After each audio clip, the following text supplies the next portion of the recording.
देशाचे एक सार्वभौम समाजवादी धर्मनिरपेक्ष लोकशाही गणराज्य घडवण्याचा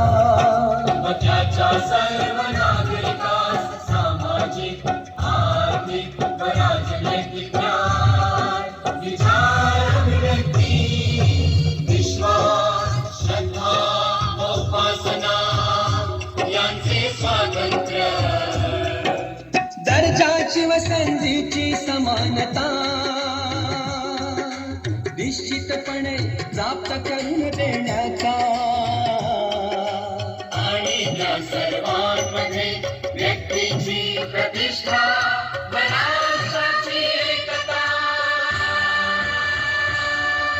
एकात्मता शांती आश्वासन देणारी बंधुता प्रवर्धित करण्याचा संकल्पपूर्वक निर्धार करून